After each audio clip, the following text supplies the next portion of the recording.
Bakı Dövlət Universitetinin və Qərbi Azərbaycan icmasının birgə təşkilatçılığı ilə Qərbi Azərbaycana qayıdış, milli ideyanın yeni mərhələsi kimi mövzusunda birinci beynəlxalq elmi konfrans keçirilib.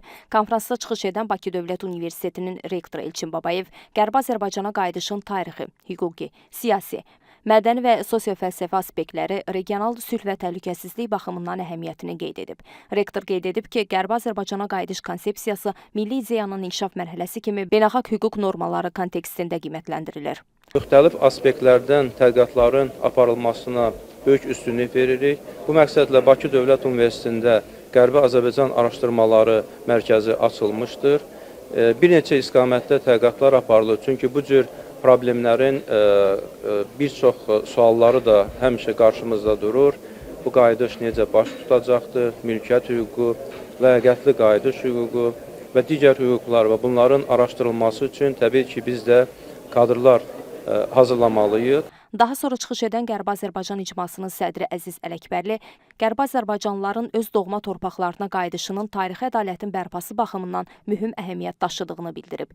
Bakı Dövlət Universiteti ilə keçirdiyimiz Qərbi Azərbaycana qayıdış ideyasından bağlı bugünkü tədbirimiz də bu həqiqətlərin beynəlxalq müstəviyə çıxarılması üçün atılan növbəti addımlardan biridir və heç şübhəsiz ki, biz bu tədbirləri və bu təbliğatı, təşviqatı Qərbi Azərbaycan icması olaraq, millət və dövlət olaraq bundan sonra da davam elətdirəcəyik. Çıxış edən Elm və Təhsil Nazirliyinin aparat rəhbəri Mətin Kərimli Qərbi Azərbaycan mövzusunun elmi müstəvidə araşdırılmasının və tarixi faktların beynəlxalq ictimaiyyətə çatdırılmasının vacibliyini diqqətə çatdırıb. Qərbi Azərbaycanla bağlı milli fəaliyyət elm və təhsilin üzərinə xüsusi vəzifələr qoyur. Bu istiqamətdə universitetlərimiz, elmi tədqiqat institutlarımız və bütün təhsil müəssisələrimiz mühüm işlər həyata keçirirlər.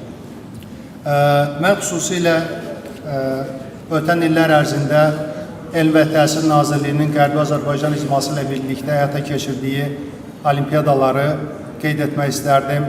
Bu kifayət qədər böyük marağa səbəb olmuşdu ümumi təhsil müəssisələrinin şagirdləri arasında. Eləcə də ictimai təşəbbüslərin dəstəklənməsi çərçivəsində qeyri-hökumət təşkilatlarının layihələrinə də dəstək verilmişdir.